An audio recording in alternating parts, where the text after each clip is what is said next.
It's 7:30 in the evening across India. I am Tanvi Taneja. Live from New Delhi, you're watching DD India Global.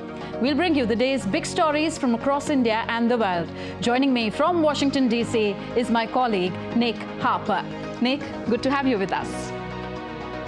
Good morning, Tanvi. It's 9 a.m. here in Washington, D.C. It's 3 in the afternoon across Central Europe. Coming up in the next 30 minutes. We'll be getting the latest from Japan, where a US aircraft has crashed, but we'll be having the headlines first. Back to Tanvi. Gazan's call for a permanent ceasefire on the final day of truce as the UN calls for irreversible move towards a two-state solution to the conflict. Gaza truce gives displaced children a rare chance to unwind as they take part in games and activities organized at a school in Khan Yunis. NATO Secretary General Stoltenberg says Russia has amassed large missile stockpile ahead of winter. US Secretary of State Antony Blinken says no sense of fatigue when it comes to support for Ukraine.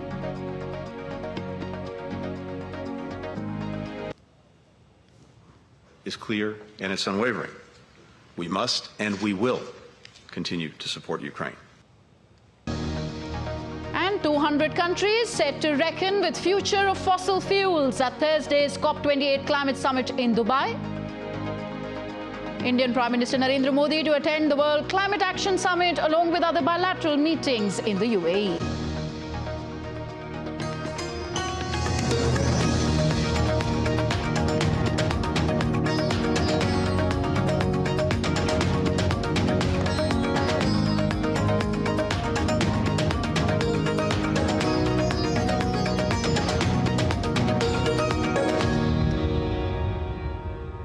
Gazans have called for a permanent ceasefire on the final day of truce as more hostages are expected to be released by Hamas in exchange for prisoners today. So far, Hamas has released 81 hostages in exchange for 180 prisoners. The families of Israeli hostages have been notified of the group to be released today. Israel says that the truce could be further extended if Hamas continued to free at least 10 Israeli hostages in a day. Today is day 6 of the hostage release pause, which has now been extended beyond the original 4 days. Last night, we welcomed home 12 hostages, 10 of our citizens and 2 Thai nationals. The government of Israel is committed to securing the return of all the hostages and missing persons. We are committed to the pledge. There will be no one left behind, and when Hamas stops giving back hostages, we will resume military pressure in order to bring them all home. The latest numbers, 161 people remain as hostages in the Gaza Strip. That number includes 146 Israelis and 15 foreigners. Chief of Israel's Armed Forces, Lieutenant General Herzi Halevi, also said that the army was ready to resume combat against Hamas in Gaza as and when the mediated ceasefire between Israel and Hamas comes to an end. The return of the hostages is a bright spot for all of us. It is also further evidence of the results of the significant military pressure and the resolute ground operation. We have created the conditions for the return of our citizens home. We will continue doing so. We are preparing for the continuation of the operation to dismantle Hamas. It will take time. These are complex goals, but they are justified beyond measure. Now, the United Nations on Wednesday called for the international community to move towards a two-state solution to this conflict between Israel and Hamas. The UN advocated for peace and security with Jerusalem as the capital of both states, and a two-state agreement would create a state for the Palestinians in the West Bank and Gaza Strip alongside Israel. We must be united in demanding an end to the occupation and the blockade of Gaza. It is long past time to move in a determined, irreversible way towards a two-state solution on the basis of United Nations resolutions and international law, with Israel and Palestine living side by side in peace and security, with Jerusalem as the capital of both states. And giving us more on the truce negotiations is DD India's correspondent Sarah Coates reporting from Tel Aviv. Both sides have agreed to some sort of an extension, but no formal announcement as yet. Now, the Israeli Prime Minister's office, it is refusing to comment on these talks. But what we are hearing from Benjamin Netanyahu's establishment there is they believe that there are 160 hostages still being kept inside the Gaza Strip, with around 8 of those children. So this is certainly very, very concerning. And look, a lot of effort is going into these hostage talks, of course. The Prime Minister's office also says that it has received the latest names of this 6th batch of hostages that are expected to be freed from the Gaza Strip in the coming hours. Still no idea who these people are. We do know that there are 10 Israelis on that list, also 2 Russian captives. But one concerning insight into this is that this little baby, he is the youngest captive being held in the Gaza Strip, just 10 months old. His name is reportedly not on that list, and Israel says that it believes that Hamas has handed Kafir Babik over to another Palestinian faction. So look, this is very, very worrying, of course, for his family.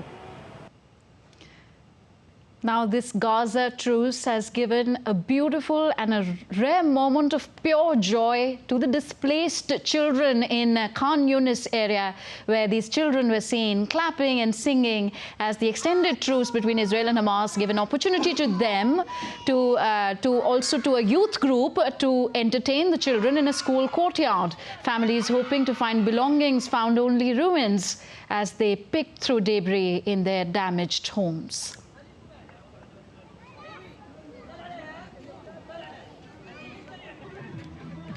Meanwhile, talks are underway for a permanent ceasefire also. Now, moving on to the Russia-Ukraine conflict. At the Brussels meeting, NATO chief Jens Stoltenberg has reiterated the alliance's commitment to provide financial and military aid to Ukraine.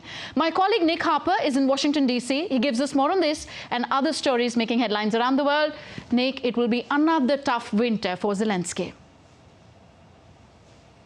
Well, it certainly seems so, Tanvi. Ukrainian Foreign Minister Dmitry Kuleba joined a meeting of NATO foreign ministers in Brussels as the European Union has delivered 300,000 artillery shells to Ukraine. However, Kuleba called for more support from the military alliance to ensure that Kiev has enough weapons for its counteroffensive against Russia.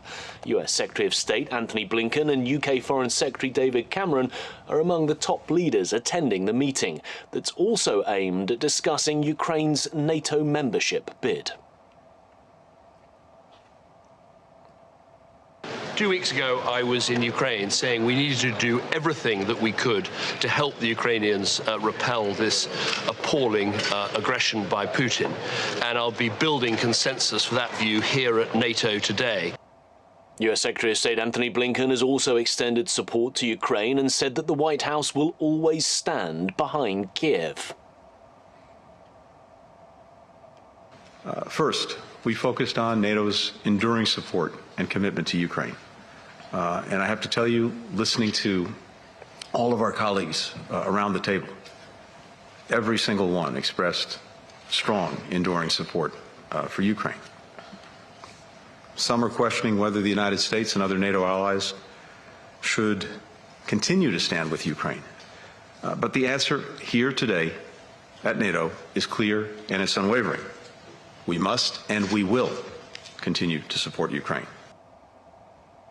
Well, for more on this, DD India's Alex Carrier sent us this report from the summit in Brussels.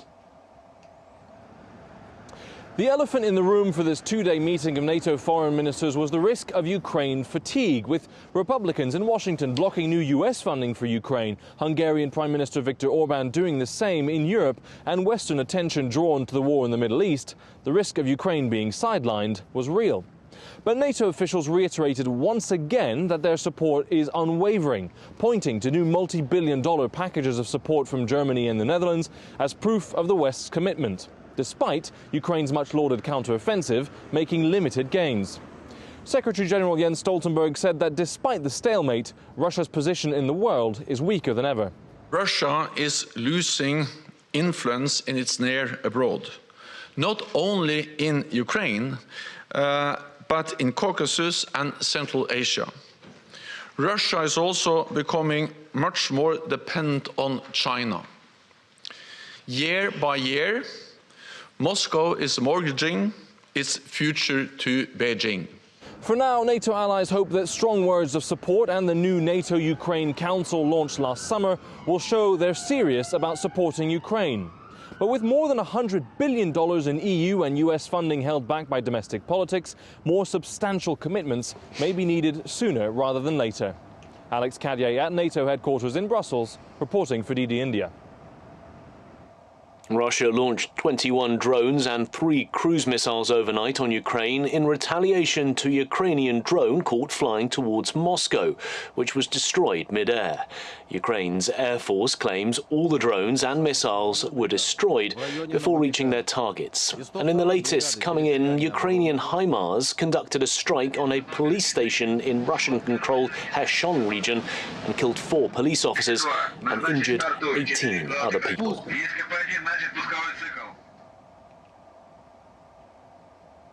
Meanwhile, the US Senate will begin consideration of a package including aid for Israel and Ukraine next week. Senate Majority Leader Chuck Schumer said an aid bill is needed even if there's no agreement with Republicans on funding for border security measures. Schumer also called this demand the biggest holdup to delivering new funds to Ukraine's defense system. US President Joe Biden asked Congress last month to approve $106 billion in funding, which hasn't yet been approved.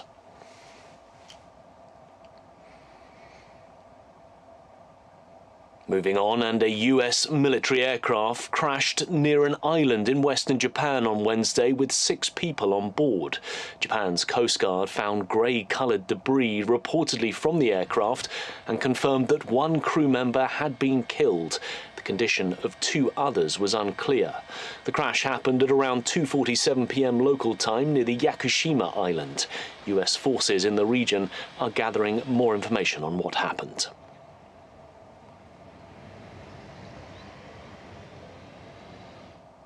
Well, DD India's Chris Gilbert sent us this report from Tokyo.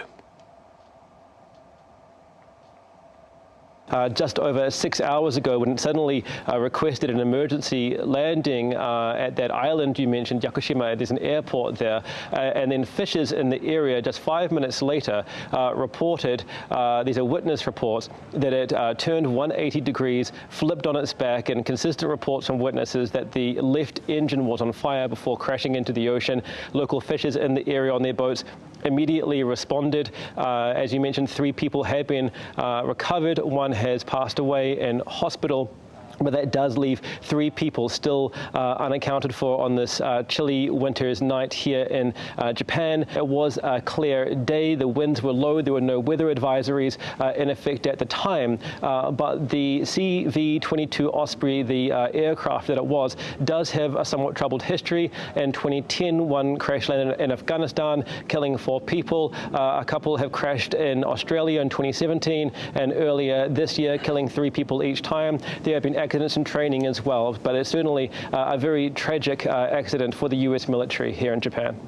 Moving on to China now, and one of the leading epidemiologists there says the country's outbreak of respiratory illnesses has yet to peak. State media and social media posts report that a large number of children suffering from pneumonia are overloading hospitals and clinics. DD India's Andrew Wood sent us this report from Hong Kong. Well, it's not an outbreak of one disease, it's actually an outbreak of several respiratory illnesses. The main ones are pneumonia, affecting children, and influenza or flu that's affecting adults.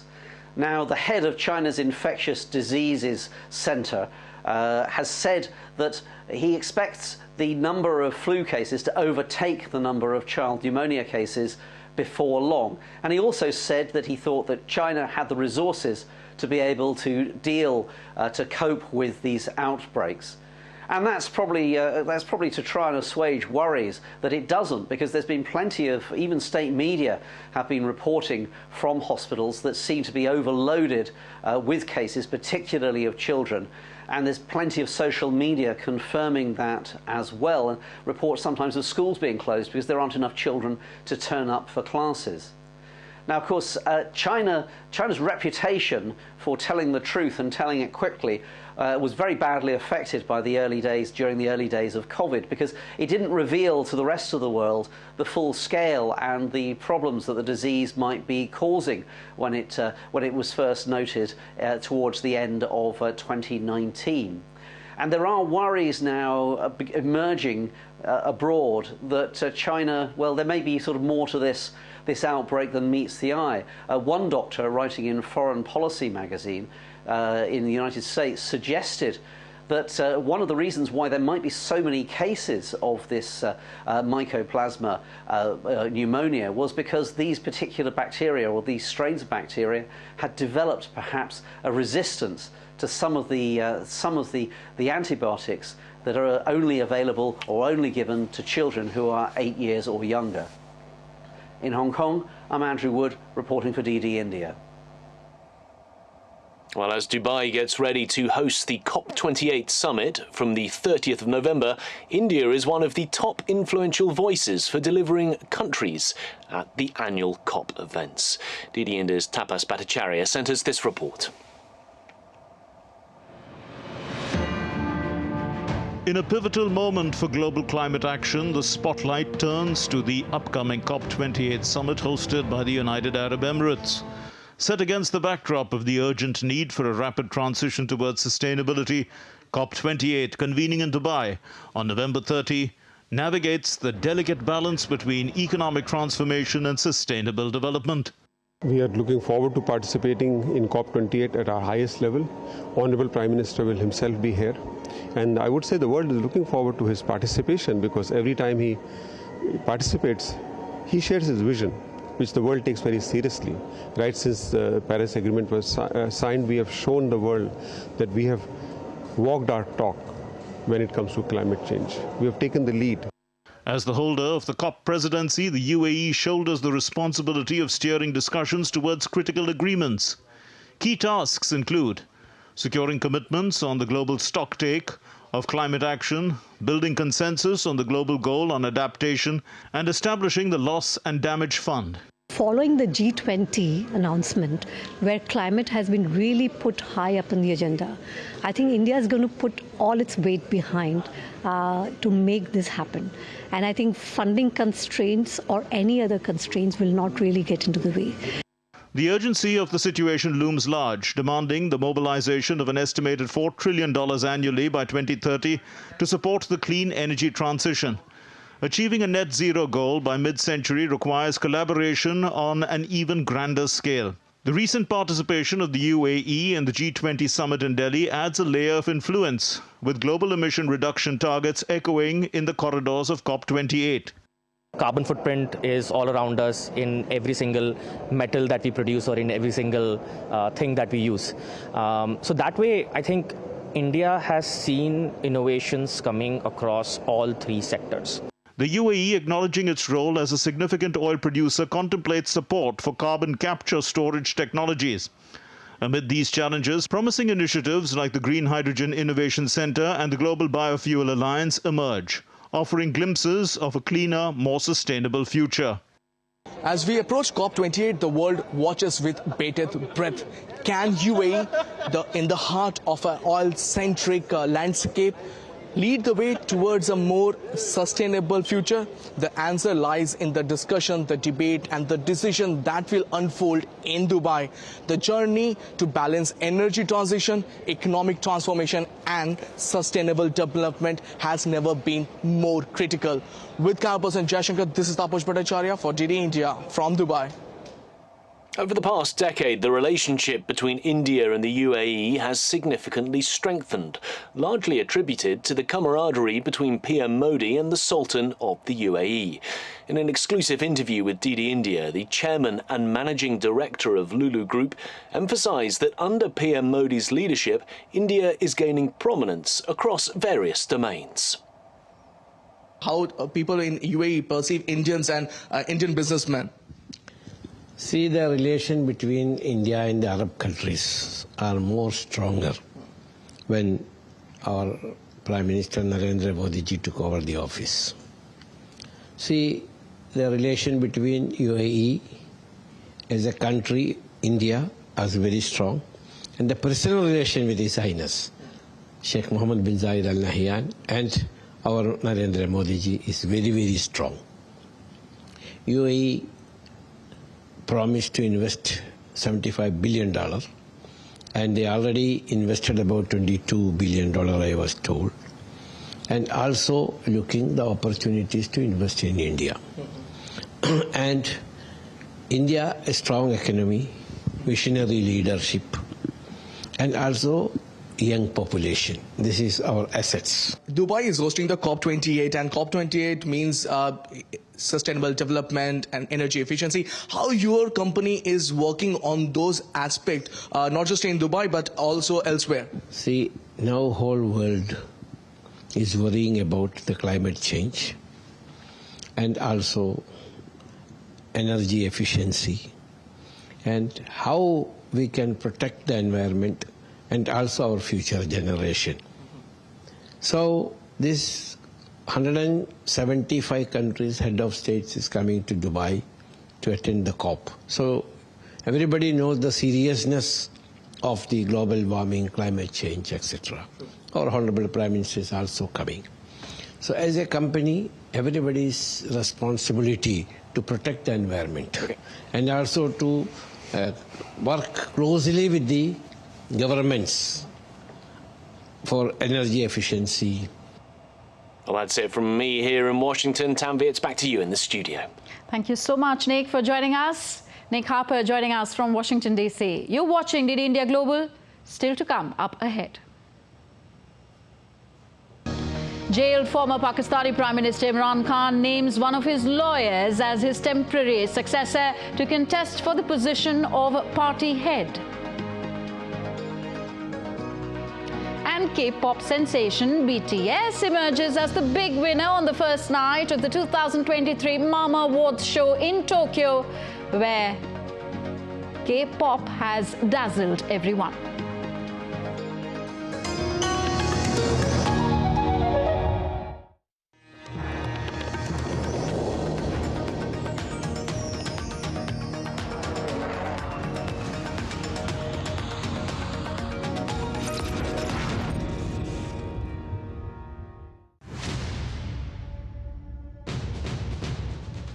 एक लंबे रक्तपात भरे युग का अंत धारा 370 के समाप्त होने से पहले। For decades and decades, downtown area of Srinagar has always been symbolic of unrest, turbulence, turmoil, disturbances, and everything that has to do with the disruption. पहले तो महीने में 20 दिन होता था हड़ताल, अब नहीं होती।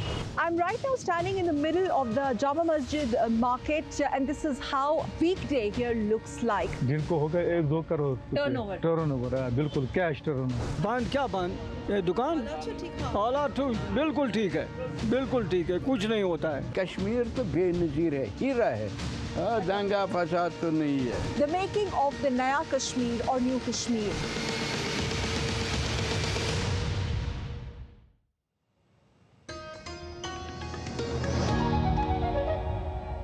Welcome back. You're watching DD India Global. I am Tanvi Taneja. Next news from India. NASA is set to train an Indian astronaut for an upcoming mission to the International Space Station by the close of 2024.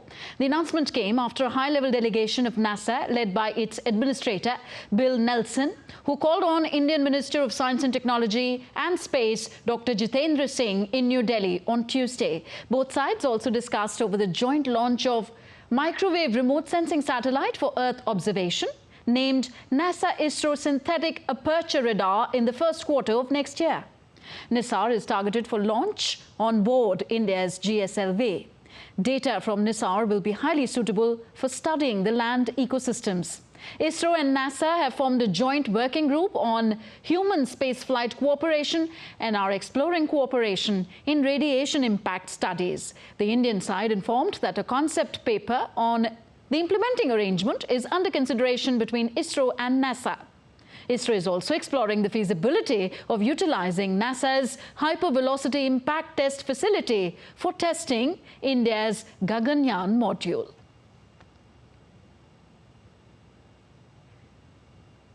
Next, an update on India's Uttarkashi tunnel rescue operation. India's Prime Minister Narendra Modi lauded the rescue operation to evacuate all the 41 workers who were trapped inside the collapsed Silkyara tunnel in the northern Indian state of Uttarakhand from the past 17 days. The nation heaved a sigh of relief after over 400-hour-long multi-agency rescue operation in the state ended on Tuesday with success.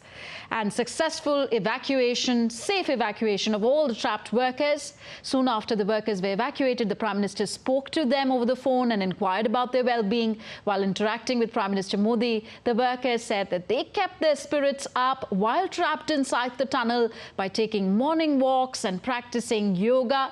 The workers hailed Prime Minister Modi, Uttarakhand Chief Minister Pushkar Singh Dhami and the rescue teams for their efforts.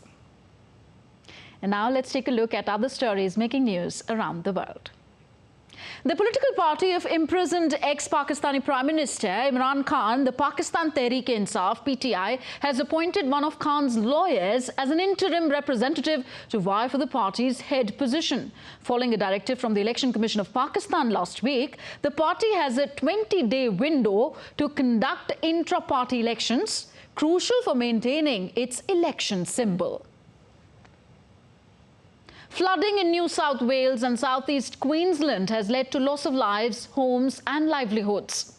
According to the National Meteorological Bureau, heavy rains are expected to lash Victoria State soon. The Vietnam Asia 2023 Smart City Summit commenced in Hanoi on Wednesday. The two-day conference that has brought together over 1,000 experts and business leaders from 11 economies aims to showcase various technologies that assist in the management of smart cities. Abdullahi Mire, a former Somali refugee and journalist, has been named as the 2023 Global Laureate of UNHCR's Nansen Refugee Award for Advocacy in Education and for providing 100,000 books to refugee children in Korea. Next, a story on an incredible tale of adventure. In a daring feat, a 32-year-old Catalan adventurer navigated ice tunnels along a glacial river in the Svalbard archipelago of Norway and became the first to conquer the ice waterfall, which he named Philip's Ladder, as a tribute to the dedicated crew. And K-pop artists dazzle the crowd as fans flock to see their favorite artists perform on the second and final night of the 2023 Mama Awards show in Tokyo. K-pop sensation BTS emerged as the big winner on the first night of the awards, taking home the Worldwide Fans' Choice Award and the Icon of the Year Award. BTS for you there. That's all in this edition of DD India Global. Do let us know your thoughts on the news of the day. Connect with us on Facebook, X and Instagram at DD India Live. You can also find us online at ddindia.co.in. We will be back with more news as it breaks here on DD India. I am Tanvi Taneja from my entire team in New Delhi. Thank you for watching. Namaskar.